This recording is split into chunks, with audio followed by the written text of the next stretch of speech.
카이로스, 하나님의 시공간. 고성준.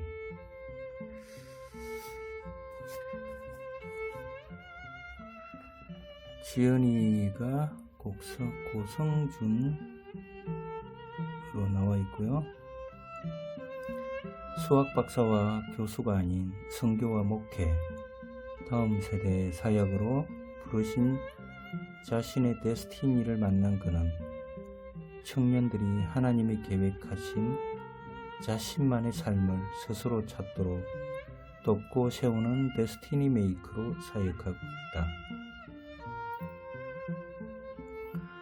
과연 보이지 않는 영적 세계에도 원리가 있을까?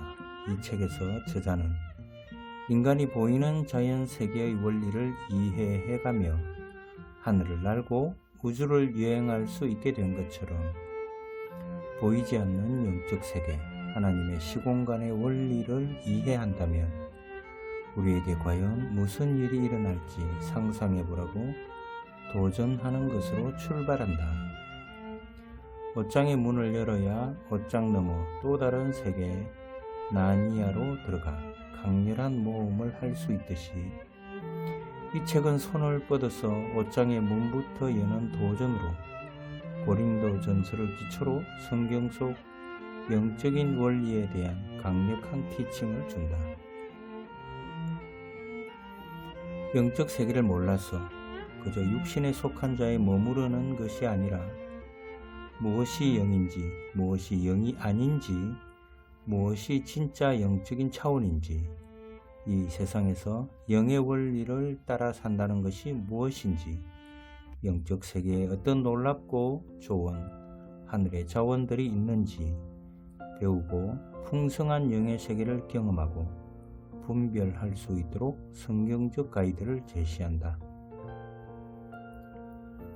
서울대 수학과와 동대학원을 졸업했으며 국비 유학생에 선발되어 미국 UC 버클리에서 수학 박사 학위를 받았다. 대전 침례신학대학교 목회신학대학원을 졸업했으며 현재 수원 하나교회 담임 목사이자 커미션 국제이사로 섬기고 있다. 저서로 데스티니, 하나님의 계획, 나의 데스티니 찾기, 예수 마음 프로젝트가 있다.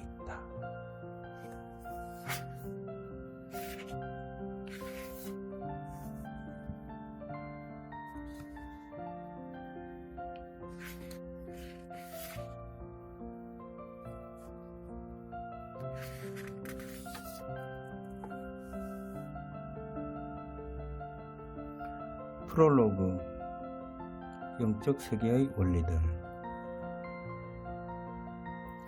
호기심 많은 막내 아들과의 대화를 위해 오랜만에 물리학 책을 펼쳐 읽었다.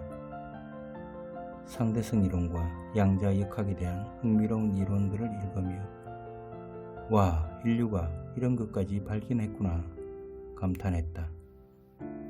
그러다가 문득 이런 생각이 들었다. 자연 세계에 원리들이 있다면 영적 세계에도 원리들이 있지 않을까? 보이는 세계의 원리와 질서들이 창조주 하나님의 속성을 드러내고 있다면 동일한 하나님께서 창조하신 보이지 않는 세계 역시 창조주의 속성을 드러내고 있지 않을까? 영적 세계의 원리와 질서. 카이로스는 하나님의 때 또는 하나님의 시간을 의미하는 단어다. 카이로스의 시간이 흐르는 카이로스 시공간은 보이지 않는 영적 세계다. 보이는 만큼이나 보이는 세계만큼이나 실제하며 보이는 세계만큼이나 원리에 따라 움직이는 하나님의 시공간이다. 이 카이로스의 시공간은 우리가 살아가는 물리적인 시공간만큼이나 원리와 질서에 따라 움직이는 곳이다. 그렇다. 영적인 세계에도 당연히 원리가 있고 질서가 있다. 이것이 이 책을 쓰게 된 시발점이다. 보이는 세계, 자연 세계의 원리를 이해해가며 인간이 하늘을 날고 우주를 여행할 수 있게 되었다면 과연 보이지 않는 영적 세계, 카이로스 시공간의 원리를 이해한다면 무슨 일이 일어날까? 예수께서 말씀하셨다.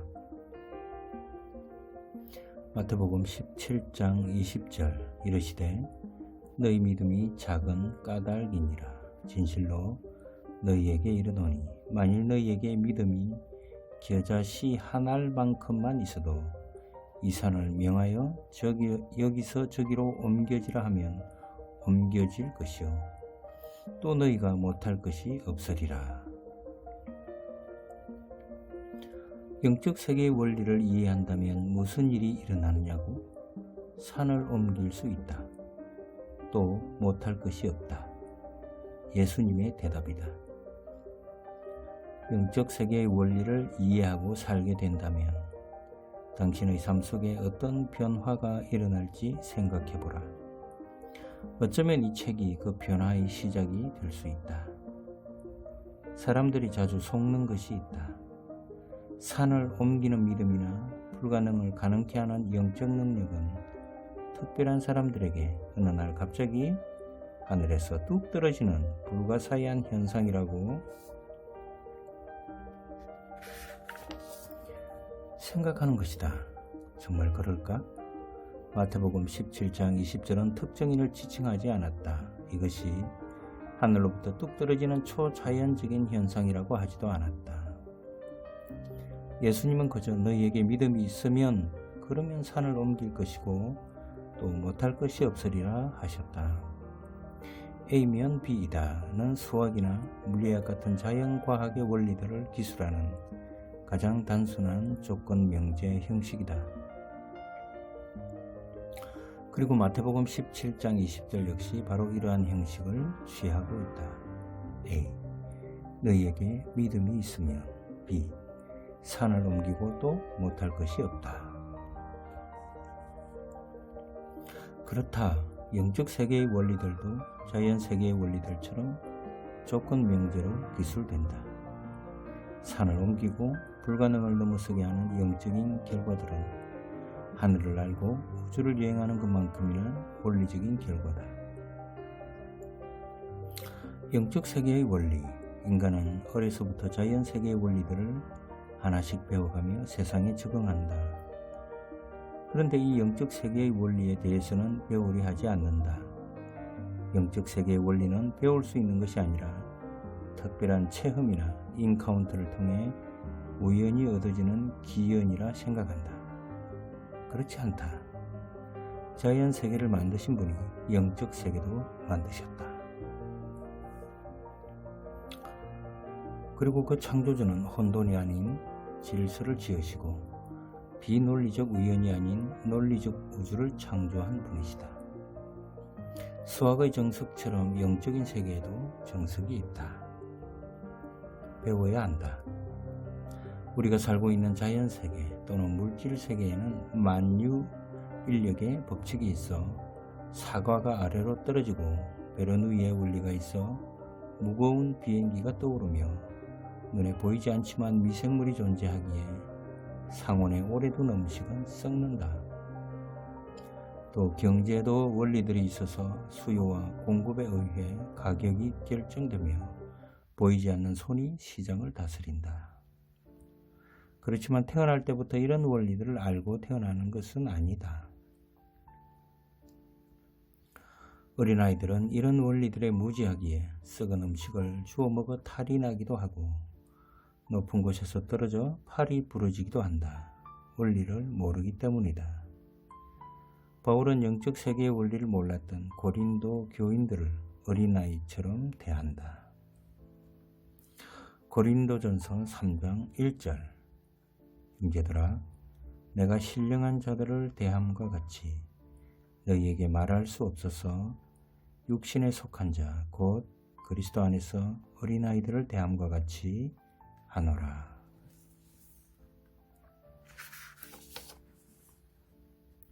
육적인 어린아이가 자연세계의 원리를 모르듯 영적인 어린아이는 영적 세계의 원리를 모른다. 영적 세계를 모르니 그저 육신에 속한 자요 영적 세계에서는 어린아이다. 먹지 말아야 할 썩은 음식을 먹어서 영에 탈이 나고 높은 곳에서 떨어져 깊은 영적 상처를 입기도 한다. 그러므로 배워야 한다. 육적으로든 영적으로든 태어날 때부터 모든 원리를 알고 태어나는 사람은 없다. 자라가며 배우는 것이다. 영적 원리들을 배워 그 원리대로 살아간다면 당신도 하늘을 날고 우주를 여행할 수 있다. 산을 옮기고 불가능을 넘어설 수 있다. 그것이 이 책의 목적이다. 당신의 몸을 하늘로 떠오르게 하는 것이 베르누이의 원리라면 당신의 영을 하늘로 날아오르게 하는 원리는 무엇일까? 궁금하지 않은가? 그 원리가 성경 속에 있다. 함께 찾아가 보자. 경험해야 한다. 고린도전서는 영적 세계의 원리들에 대한 책이다. 고린도 교회는 은사도 많고 재정도 넉넉한, 적어도 세상적으로 보기에 튼실한 교회였다. 그런데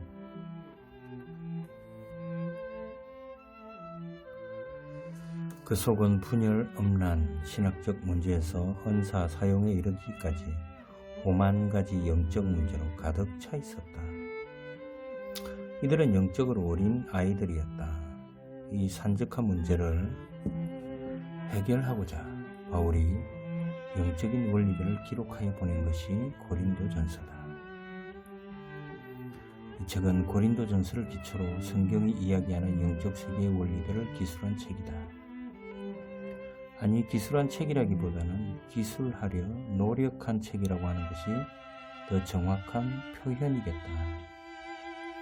중세 수도사들부터 현대에 이르기까지 많은 믿음의 선배들이 영적 원리에 대하여 기술하려 노력했다. 그런데 문제는 그들이 깊은 영성을 가지고 쓴 책들을 읽고 이해하는 것이 결코 녹록한 일이 아니라는 점이다. 예수 믿고 거듭났던 20살 때 영적 원리에 대한 고전 중 한 권을 펼쳐 읽었는데 정말 한마디도 이해할 수 없었다. 세 권으로 된 시리즈를 1권까지만 읽고 던져버렸다. 그러다 30년이 지나 몇 년 전에 우연히 책장 속에 묵혀두었던 그 오래된 책을 다시 펼쳐 이곳저곳을 뒤적였다. 이런 의미였네? 이해가 된다. 30년 전에는 전혀 이해할 수 없던 표현들이 이해가 되었다. 그동안의 영적 경험들을 통해 30년 전에는 이해할 수 없던 것들을 이해할 수 있게 된 것이다. 그렇다. 오직 그를 통해서만 영적 원리를 전달하는 것은 결코 쉬운 일이 아니다.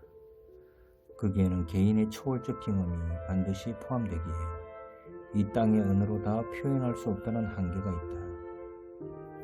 근사한 오페라나 장엄한 자연 경관을 본 감동을 설명하려 해도 언어의 한계를 느끼는데 영적 세계의 원리야 말해 무엇하겠는가. 분명 무모한 도전이다. 그럼에도 불구하고 이 책을 시도하게 된 것은 너희에게 믿음이 있으면 산을 옮길 수 있다. A면 B이다. 라는 예수님이 사용하신 명제 구조에 용기를 얻었기 때문이다. 내 전공이 수학 아니든가 수학자의 눈으로 영적인 원리들을 파악해보면 얻어지는 것이 있지 않을까. 감사하게도 고린도전서는 많은 영적 조건 명제들을 포함하고 있다. 자, 이제 시작해보자. 시작하기 전에 한 가지 기억할 것이 있다. 영적인 원리들은 경험하기 전까지는 이해하기 쉽지 않을 수 있다. 혹시라도 이해가 안 되는 것이 있다면 괜찮다. 서두르지 말고 그냥 넘어가라. 나처럼 30년 후에 이해할 수 있게 될지 어찌 알겠는가. 경험한 후에 다시 읽는다면 그때는 이런 말이었구나 하고 알게 될 수도 있으니까. 용어의 구소, 새 술은 새 부대에. 조금 생소한 용어나 표현들이 등장할 수도 있다. 의문이 들더라도 인내하며 읽어주면 좋겠다. 때로는 의도적으로 생소한 표현을 사용하기도 했다.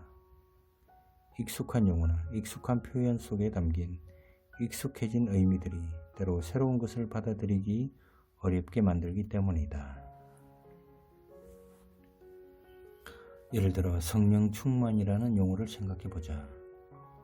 성령 충만이라는 말을 처음 대하는 사람은 성령 충만에 대한 아무런 선지식이 없기에 호기심으로 이것저것을 찾아보고 그 용어를 통해 새로운 정보를 습득하게 된다. 하지만 교회를 10년쯤 다녀서 성령 충만이라는 단어를 입버릇처럼 사용하는 사람에게는 성령 충만이라는 표현에 담긴 뜻이 이미 정해져 있다. 그는 굳이 이것을 다시 찾아보고 그 의미를 깊게 새기려 하지 않는다. 이 용어가 사용되는 순간 저자가 이야기하려는 의미보다 독자가 가지고 있는 성령 충만에 대한 선지식이 먼저 작용해서 자기가 이야기하려는 내용을 덮어버린다. 저자가 이야기하려는 내용을 덮어버린다. 이런 익숙한 용어의 함정을 피하기 위해 때로는 의도적으로 익숙하지 않은 표현들을 사용했다. 과학, 물리학의 표현들을 비롯 영적 원리를 서술한 것도 이런 의도에서다. 예를 들어 본문에 영이 강해져야 한다는 표현이 나오는데 이는 우리가 익숙하게 알고 있는 성령 충만을 돌려 이야기한 것에 다름없다. 어떻게 영이 강해질 수가 있어? 이단 아니야? 이런 오해는 없기 바란다. 성령 충만이라는 익숙한 용어 속에 담긴 선지식 대신 영이 강해진다라는 낯선 표현을 통해 영이 강해져? 그게 뭐지? 라는 호기심을 발동시키기 위한 것이다. 이 호기심이 성령 충만에 대한 새로운 인식과 경험으로 우리를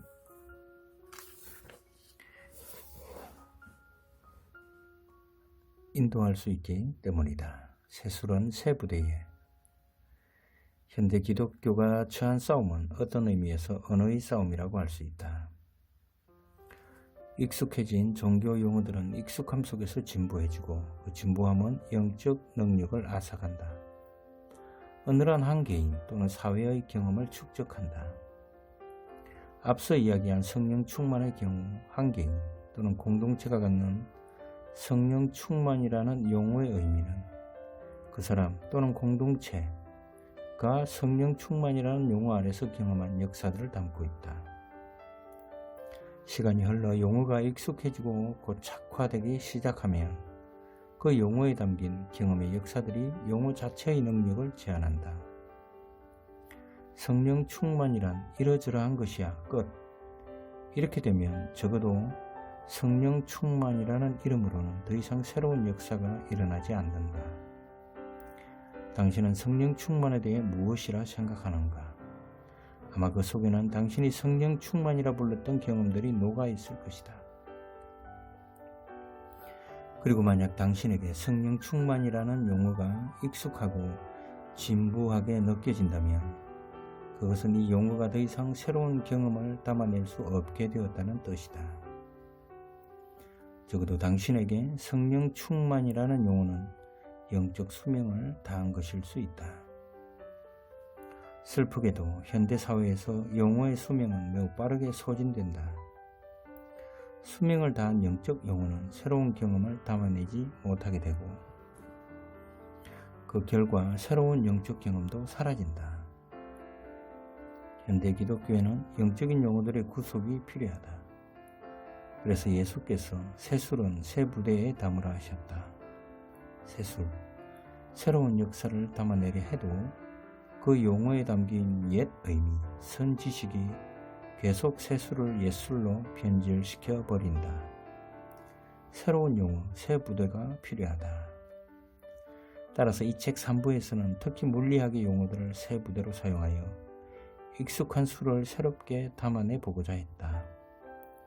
물리학에 알레르기가 있다고 긴장할 필요는 없다. 이 책이 전하고 싶은 것은 영적 원리이지 물리학의 원리는 아니니까. 물리학에 대해 아무것도 몰라도 이 책을 읽는 데는 아무 문제가 없다. 당신이 알고 있던 익숙한 용어들은 잠시 내려놓아라. 진부하게 느껴지는 용어라면 더욱. 그것은 이미 자기의 수명을 다했다. 그리고 새로운 부대를 준비하라. 익숙하지 않은 용어들이라고 터부시하지 말고 그 부대 속에 새로운 성령의 역사를 담아내라. 자, 새수를 새 부대에 옮겨 담아보자. 책장을 넘겨라. 고성준. 차례를 말씀드리겠습니다. 프롤로그 파트 1 기초 1장 실체와 그림자 1. 두 세계. 이 산을 옮길 수 있다. 2장 인간 두 세계에 낀 존재 1. 인간은 어떤 존재인가? 2. 어떻게 영적인 세계와 소통할 수 있는가? 3장 영혼 육의 질서 1. 영혼 육에는 질서가 있다. 2. 영적인 사람, 혼적인 사람, 육적인 사람 3. 병든 영 그리고 건강한 영의 10가지 특징 파트 2 원리 1. 영은 하나 되게 하고 육은 나눈다. 원리 2. 영은 믿는 것이고 혼은 이해하는 것이다. 원리 3. 육이 약해야 영적인 삶을 산다. 원리 4. 영은 갈망이다. 원리 5. 도덕과 윤리의 기준은 영에 속했다. 원리 6. 시기와 분쟁은 육에 속한 것이다. 원리 7. 영은 자신을 낮추고 하나님을 높인다. 원리 8. 우리 몸은 하나님의 영이 거하시는 성전이다. 파트 3. 두 종류의 시공간 원리 9. 카이로스의 시공간과 크로노스의 시공간 원리 10. 인간 미디안 게이트 원리 11. When heaven touches earth 원리 12. 영이 움직일 때와 혼이 움직일 때 에필로그 2장 인간 두 세계에 낀 존재 1. 인간은 어떤 존재인가? 1. 두 세계에 낀 존재 인간은 보이는 세계와 보이지 않는 세계 이 두 세계에 모두 속한 존재다. 하나님을 제외하고는 두 세계에 모두 속한 유일한 존재가 인간이다. 창세기 2장 7절 여호와 하나님이 땅의 흙으로 사람을 지으시고 생기를 그 코에 불어넣으시니 사람이 생명이 되니라. 하나님께서 인간을 만드실 때 흙으로 만드시고 그 코에 생기 하나님의 영을 불어넣으셨다. 인간은 흙으로 만들어졌다. 인간의 신체는 흙을 이루는 원소들로 구성되어 있다. 보이는 세상에 속했다는 뜻이다. 그러나 동시에 인간 안에는 하나님의 호흡, 하나님의 영이 있다. 인간은 영적인 세계에 속했다. 다른 어떤 피조물도 이렇게 지음받지 않았다. 두 세계에 동시에 속하도록 지음받은 존재는 없다. 오직 인간뿐이다.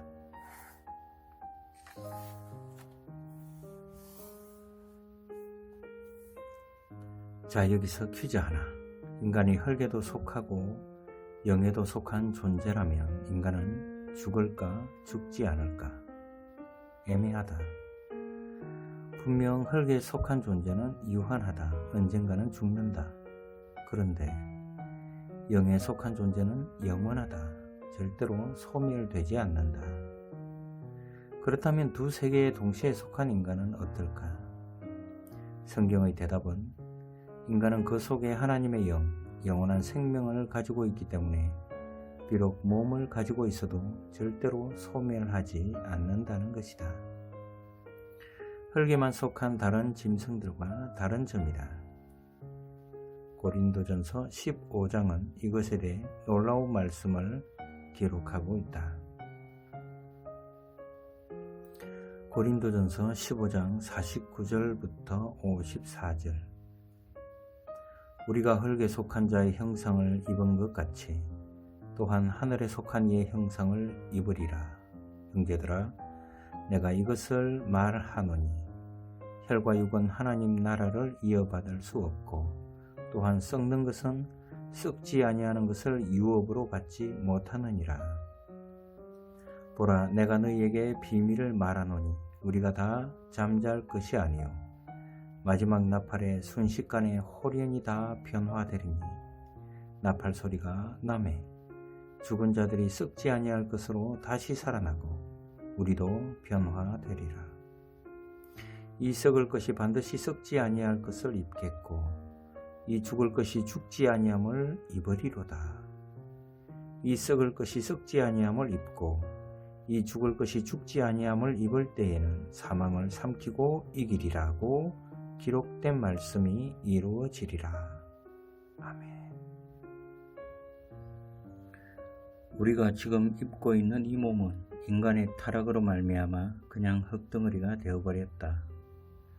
아담의 타락으로 더 이상 영이 정상적인 활동을 할 수 없는 상태가 되어버린 것이다. 그래서 죽는다. 썩을 몸이다. 이것이 흙에 속한 자의 몸이다. 이 몸으로는 영원한 하나님의 나라를 유업으로 받을 수 없다. 그런데 언젠가 순식간에 홀연히 우리 몸이 변화되는 날이 오는데 그때는 새로운 몸을 입게 된다. 그 몸은 썩지 아니함을 입은 몸이며 죽지 아니함을 입은 몸이다. 그 몸은 하늘에 속한 자의 몸이다. 인간은 흙에 속했지만 동시에 영에도 속했기에 불멸의 존재다. 예수께서 부활하신 몸을 입고 영원히 존재하시는 것처럼 우리도 언젠가는 부활의 몸을 입고 그렇게 될 것이다. 인간은 소멸하지 않는다. 영에 속한 존재이기 때문이다. 이것이 우리가 믿는 부활이다. 인간이 불멸하는 것은 크리스천들에게만 해당되는 이야기가 아니다. 믿지 않는 사람도 불멸한다. 영적인 존재이기에 구원을 받았든 받지 않았든지 소멸되지 않는다. 요한복음 5장 28절로 29절. 이를 놀랍게 여기지 말라. 무덤 속에 있는 자가 다 그의 음성을 들을 때가 오나니 선한 일을 행한 자는 생명의 부활로 악한 일을 행한 자는 심판의 부활로 나오리라. 아멘. 구원을 받았든 받지 않았든 부활의 몸을 입고 영원히 산다.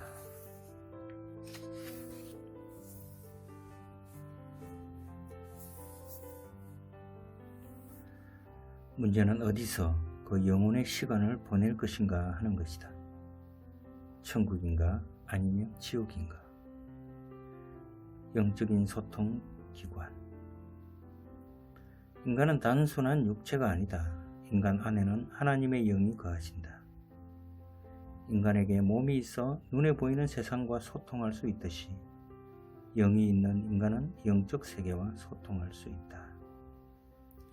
보이는 세계에 속하도록 지음받았기에 인간에게는 보이는 세계와 소통할 수 있는 감각 기관들이 있다. 눈이 있고 귀가 있고 코와 피부가 있다. 이것은 보이는 세계와 소통할 수 있는 기관들이다. 조금 더 정확하게 표현하자면 이런 소통 기관들이 있기에 우리는 인간을 그 세계에 속한 존재라고 부를 수 있다. 이와 마찬가지로 인간이 영적인 세계에 속했다면 당연히 영적 세계와 소통할 수 있는 영적 기관들이 있어야 하지 않겠는가. 불행하게도 인간의 타락으로 인해 이 기관들이 전혀 작동하지 않는 상태로 태어나고 살아왔기에 우리는 이 영적 기관들이 어떤 것인지 어떻게 사용하는지 모른다. 경험이 없다. 그래서 그냥 육체의 기관으로 경험되는 것들이 전부라고 믿으며 산다.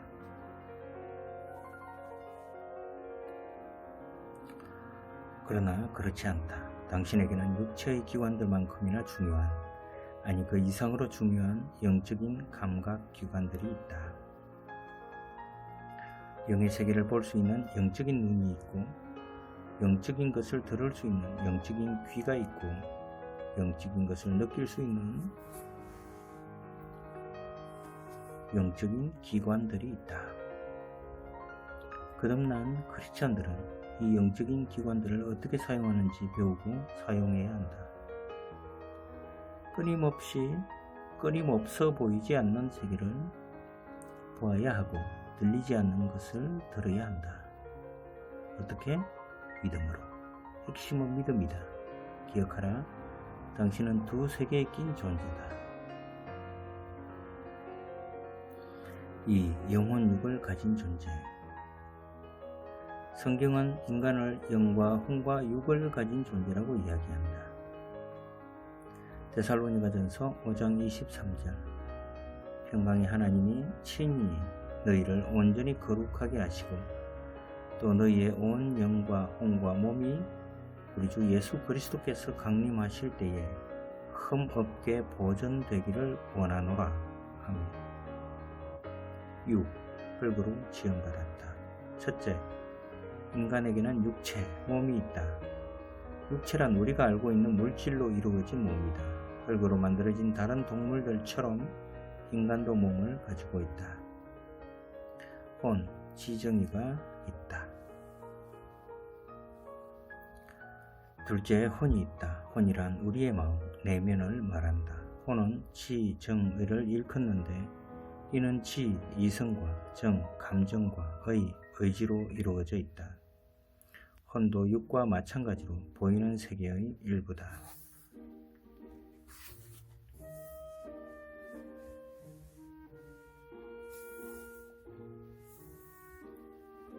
사람뿐 아니라 원숭이나 개 같은 고등동물도 혼, 즉 지정의를 가지고 있다. 그렇기에 혼은 사람만 가지고 있는 독특한 특징이 아니다.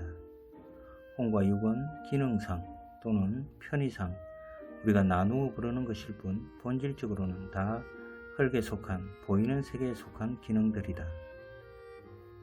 지정이라고 부르는 기능은 뇌라는 특정한 육체 속에서 일어나는 호르몬과 전기 반응일 뿐이니까. 흔히 인간이 육체와 영혼으로 이루어졌다고 말하는데 엄밀하게 보았을 때 이것은 틀린 말이다. 영과 혼을 하나로 묶고 육체를 따로 분류할 것이 아니라 육과 혼을 하나로 묶고 영을 따로 분류해야 한다. 육과 혼은 본질상 보이는 세계에 속한 것, 그래서 원숭이나 개도 모두 가지고 있는 물질로 이루어진 것이기 때문이다. 두 세계에 속한 인간에게 있어 혼과 육은 두 세계 중 보이는 세계에 속한 것이다.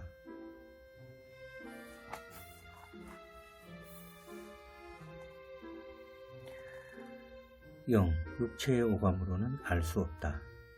인간이 다른 피조물과 구별되는 것은 육과 혼뿐 아니라 영을 가지고 있기 때문이다. 그렇다면 인간의 영은 구체적으로 어떤 기능을 할까? 사람들은 이에 관해서는 잘 모른다. 왜냐하면 영은 보이는 세계를 위한 기능이 아니라 보이지 않는 세계를 위한 기능이기 때문이다. 하나님께서는 보이는 자연 세계와의 소통을 위해 우리에게 오감을 주셨다. 눈, 코, 귀, 입 등을 만드셨다. 이것은 자연 세계를 지각하기 위한 기관들이다. 그렇다.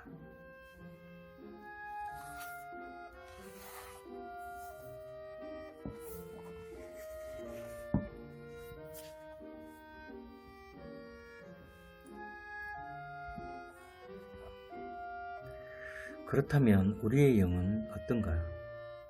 우리의 영이 지각하는 소위 영감은 오감으로 지각되지 않는 영적 세계를 지각하고 소통하는 기능이다. 그렇기에 영감은 오감을 기초로 설명할 수 없다. 영감은 오감과는 전혀 다르게 기능한다. 고린도전서 2장 9절로 10절 기록된 바 하나님이 자기를 사랑하는 자들을 위하여 예비하신 모든 것은 눈으로 보지 못하고 귀로 듣지 못하고 사람의 마음으로 생각하지도 못하였다 함과 같으니라. 오직 하나님이 성령으로 이것을 우리에게 보이셨으니 성령은 모든 것 곧 하나님의 깊은 것까지도 통달하시느니라. 아멘. 영은 오직 성령으로 성령께서 보여주시는 것을 통해서만 알 수 있다. 그런데 문제는 아담의 타락 이후 영의 기능들이 멈추어 버렸다는 것이다. 이로 인해 우리는 인간에게 영이 있는지 없는지, 있다면 그 영이 무슨 기능을 하는지 전혀 모른다. 아니, 아예 개념 자체가 없다. 대학원 시절에 나면서부터 맹인인 학생을 만난 적이 있다. 이 친구에게 맹인이란 단순히 보이지 않는 사람이 아니었다. 그에게는 본다라는 개념 자체가 없었다. 그는 보는 것이 무엇인지 전혀 이해할 수 없었다. 본다라는 용어가 있다는 것은 알고 있지만 실제로 보는 것이 무엇을 의미하는지는 알 수 없었다. 아담의 타락으로 인해 영의 기능을 한 번도 사용해 본 적이 없는 인간들도 마찬가지다. 영이 도대체 무엇인지, 그런 게 있는지 없는지조차 알 수가 없다. 그리하여 인간은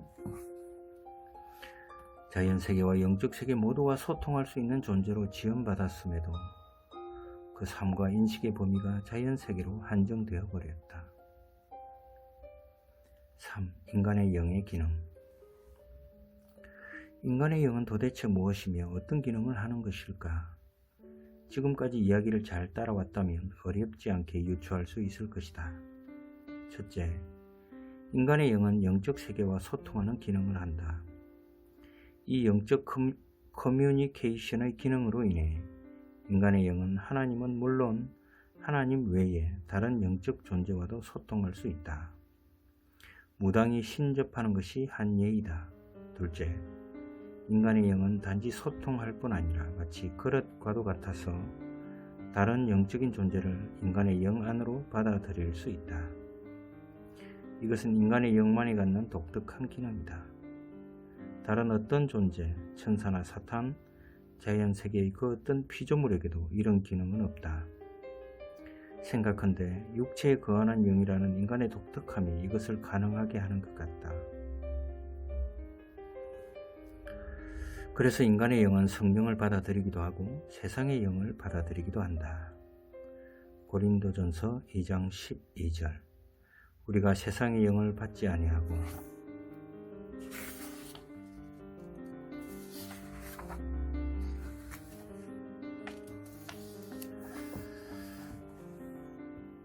오직 하나님으로부터 온 영을 받았으니 이는 우리로 하여금 하나님께서 우리에게 은혜로 주신 것들을 알게 하려 하심이라. 성경은 하나님 외에 다른 영적인 존재를 받아들이는 것을 간음이라 부르며 이를 육체적으로 남편 외의 다른 존재를 받아들이는 것으로 표현한다. 예레미야 3장 8절로 9절. 내게 배역한 이스라엘이 간음을 행하였으므로 내가 그를 내쫓고 그에게 이혼서까지 주었으되 그의 반역한 자매 유다가 두려워하지 아니하고 자기도 가서 행음함을 내가 보았노라. 그가 돌과 나무와 더불어 행음함을 가볍게 여기고 행음하여 이 땅을 더럽혔거늘. 다른 영을 받아들일 수 있는 인간 영의 독특함은 그리스도의 영을 받아들여 둘이 하나가 될 수 있는 그리스도의 신부라는 인간의 데스티니에서 발원한다. 그렇다. 인간의 데스티니는 그리스도의 신부로 그분과 영원히 연합하는 것이다. 이런 연유로 하나님은 그리스도의 영 외에 다른 영을 받아들이는 것을 불륜이라 부르신다. 삼원설, 이원설, 단일설 이런 설에 대해서 말씀드립니다. 인간을 영혼, 육으로 구분하는 것을 삼분설이라 하고 두 세계에 속한 존재 영과 육으로 구분하는 것을 이분설이라 하며 인간은 그저 인간이기에 나눌 수 없다고 하는 것을 단일설 또는 일원설이라고 한다. 이 중 어느 것이 옳으냐고 묻는 사람들이 있는데 이것은 옳고 그르고의 문제가 아니라 설명하는 방법론의 차이다. 예를 들어 인간에게 있는 영적 기능, 혼적 기능, 육적 기능 등을 비교하여 설명하려 한다면 삼원설이 유용할 것이고 인간을 두 세계에 낀 존재로 설명할 때는 삼원설보다는 이원설이 적절할 것이다. 한편 인간의 구원에 대해 이해하려 한다면 삼원설이나 이원설보다는 단일설이 더 적절할 수 있다. 인간에게 비록 영과 혼과 육이 있다 할지라도 그 영혼 육을 따로따로 떼어놓는다면 그것은 더 이상 인간이라 할 수 없기 때문이다. 마치 물을 이루고 있는 것은 수소 원자 2개와 산소 원자 하나이지만 이것을 따로따로 분리해 놓으면 그것은 각각 수소이고 산소일 뿐 더 이상 물이 아닌 것처럼 말이다. 인간의 영만 따로 떼어서 구원받고 육은 폐기 처분되는 것이 아니다. 성경은 인간 전체의 구원을 이야기하고 있지 인간 영의 구원을 이야기하고 있지 않다. 그렇기에 인간의 구원에 대해 이해할 때는 단일설이 적절하다. 이렇듯 인간을 총체적으로 설명할 때는 단일설이, 두 세계에 속한 존재로 대조할 때는 이원설이, 그리고 영적 기능, 혼적 기능, 육적 기능 등 기능적인 면을 설명할 때는 삼원설의 이해가 도움이 된다.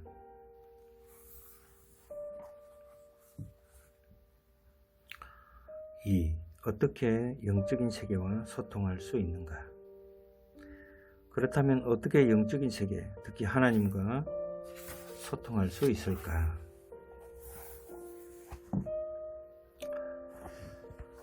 앞서 이야기했듯이 영적인 세계는 보이지 않는 세계이기에 눈이나 귀 같은 오감을 가지고는 소통할 수 없다.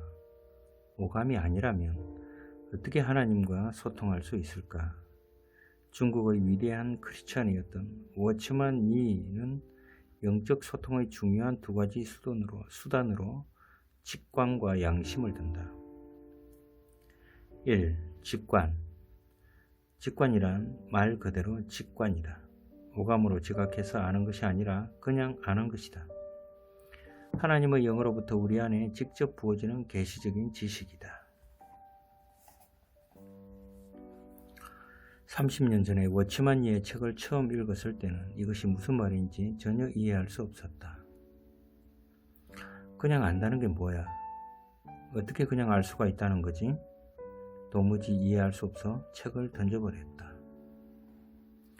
그런데 30년 만에 책을 뒤적여보니 이게 그 말이었구나 이해할 수 있었다.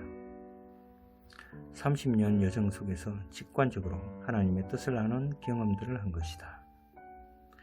기도 중에 뜬금없이 주어졌던 너는 다니엘이라는 성령님의 음성, 더 뜬금없이 시작된 중동 사역, 그리고 그곳에서 경험한 수많은 기적들은 직관을 통해 하나님과 소통한다는 것이 무엇인지 이해할 수 있게 해주었다.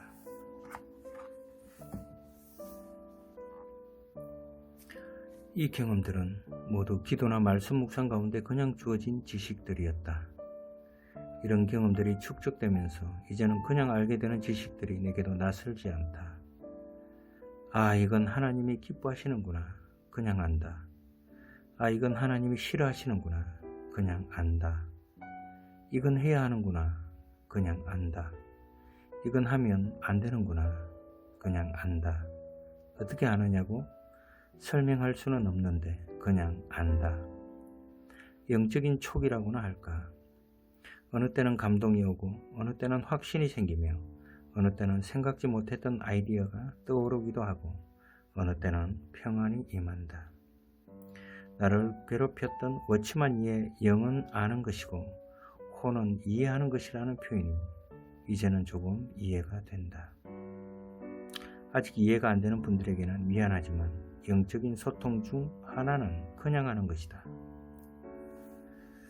하나님과의 소통뿐 아니라 사람과의 일상에서도 그냥 아는 것을 경험할 때가 있다. 사람은 영적인 존재이기에 오감 외에도 영을 통해 소통할 때가 있다. 가장 친밀한 사이인 부부는 특별한 대화가 없어도 서로에 대해 그냥 알고 있는 것이 있지 않은가. 논리적 유추를 넘어서는 직관적 지식이 전해질 때가 있다. 왜냐하면 친밀한 관계, 사랑은 본질적으로 영에 속한 기능이기에 사랑할 때 영은 하나가 된다. 하나님과의 관계에 있어서도 마찬가지다. 하나님과 친밀한 관계를 누릴 때 마치 부부가 말하지 않아도 직관적으로 서로의 마음을 알듯이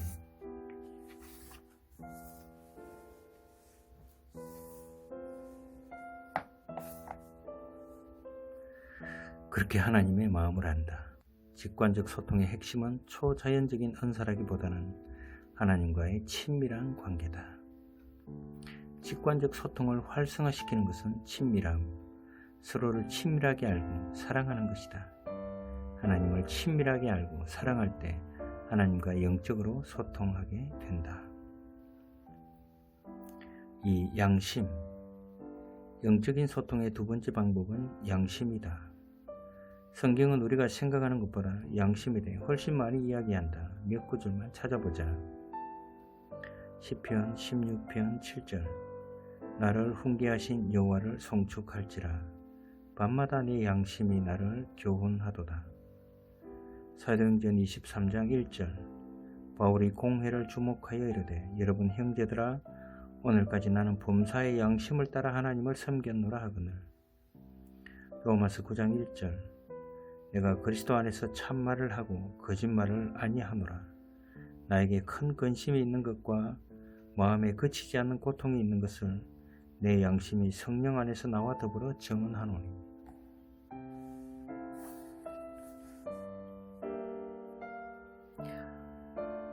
디모데전서 1장 19절 믿음과 착한 양심을 가지라. 어떤 이들은 이 양심을 버렸고 그 믿음에 관하여서는 파선하였느니라. 디모데전서 4장 2절 자기 양심이 화인을 맞아서 외식함으로 거짓말하는 자들이라. 베드로전서 3장 16절 선한 양심을 가지라. 이는 그리스도 안에 있는 너희의 선행을 욕하는 자들로 그 비방하는 일에 부끄러움을 당하게 하려 함이라. 양심은 우리가 하나님의 법에서 벗어났을 때 그것을 교정하여 돌이키게 하는 역할을 하는 일종의 나침반이다. 지금 그거 아니야 라고 알려준다. 하나님을 전혀 모르는 사람이라 할지라도 양심이라는 영의 기능을 통해 일반적인 하나님의 뜻을 알 수 있다. 그런데 이 양심도 선한 양심이 있고 화인 맞은 양심이 있다. 죄는 우리 영에 영향을 미치는데 특히 죄가 반복적으로 우리 삶 속에 들어오면 양심이 무뎌진다. 그래서 나중에는 화인 맞은 양심, 감각을 상실한 양심이 되어버린다. 성경은 너희는 선한 양심, 청결한 양심을 지키기에 힘쓰라고 권면한다. 3. 말씀, 하나님의 계시. 직관과 양심 외에도 성경의 이야기는 중요한 영적 소통 수단이 두 가지가 더 있는데 그 첫째는 하나님의 말씀, 성경이다. 성경을 하나님의 계시라고 하는데 계시란 보여주다, 펼쳐서 알려주다 라는 의미다. 타락한 인간은 하나님과 소통할 수 있는 영의 기능을 상실하고 흙이 되어버렸다. 그래서 흙으로 지어진 세계와 소통할 수 있는 오감은 있지만 하나님을 알 수 있고 하나님과 소통할 수 있는 영감은 전무한 영적 헬렌 켈러가 되어버렸다. 영적인 눈과 귀와 입을 다 잃어버린 것이다. 그렇기에 이제 인간이 하나님을 찾을 수 있는 길은 없다. 그래서 영이신 하나님께서 인간에게 하나님 자신을 먼저 보여주고 가르쳐 주셨다. 이것이 바로 계시다. 그런 의미에서 기독교는 계시의 종교다. 인간이 하나님을 찾은 것이 아니라 하나님이 주도적으로 자신을 먼저 보여주셨다. 그리고 이 계시의 하이라이트가 바로 성경이다. 성경을 읽고 깨닫는 것은 혼의 작용이 아니라 영의 작용이다.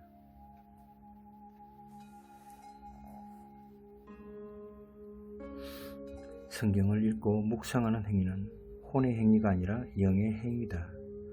보이는 세계와 소통하는 것이 아니라 보이지 않는 하나님과 소통하며 보이지 않는 하나님에 대해 느끼며 보이지 않는 하나님을 사랑하게 되는 영적인 행위다.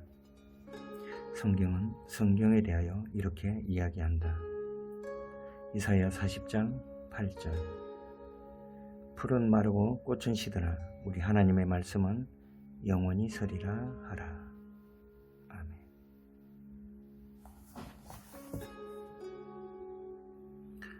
말씀은 영원하다. 보이는 세계에 속한 그 어떤 것도 영원할 수 없다. 기억하는가? 유통기한이 있다. 영적인 세계에 속한 것 외에 영원한 것은 없다. 그런데 말씀은 영원하다고 한다. 영이기 때문이다. 하나님의 말씀인 성경은 영이신 하나님과 소통하는 영적인 통로다. 4. 믿음.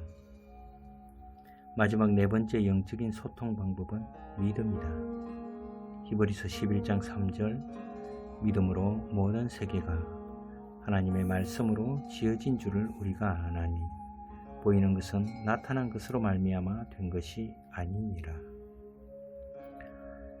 히브리서 11장 27절 믿음으로 애굽을 떠나 왕의 노함을 무서워하지 아니하고 곧 보이지 아니하는 자를 보는 것 같이 하여 참았으며.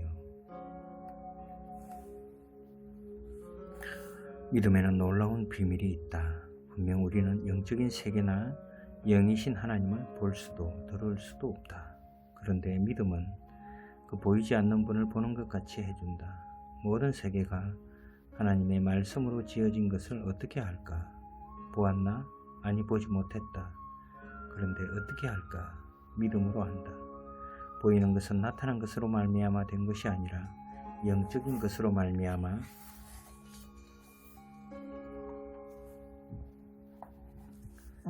된 것이라는 이 영적인 진리를 어떻게 할까? 믿음으로 한다. 믿음이야말로 영적인 세계로 들어가는 문이며 영적인 소통을 열어주는 열쇠다. 어떻게 말씀을 혼으로 읽지 않고 영으로 읽을 수 있을까? 믿음으로 말씀을 받아들일 때 영으로 읽게 된다. 어떻게 보이지 않는 하나님과 보이는 것처럼 소통할 수 있을까? 믿음으로 보이는 것처럼 소통한다. 뿐만 아니라 가장 영적인 일 중에서도 영적인 일, 구원은 어떻게 일어날까? 믿음으로. 죄사함은 어떻게 받는가? 믿음으로. 영원한 생명, 영에 속한 이 생명은 어떻게 얻는가? 믿음으로. 오직 의인은 믿음으로 말미암아 살리라. 크도다 믿음의 비밀이여. 그렇다면 어떤 사람이 영적인 사람일까? 직관이 발달한 사람? 아니다. 그건 일부일 뿐이다. 진짜 영적인 사람은 믿음이 있는 사람이다. 그렇다. 믿음이 있는 사람이 영적인 사람이다.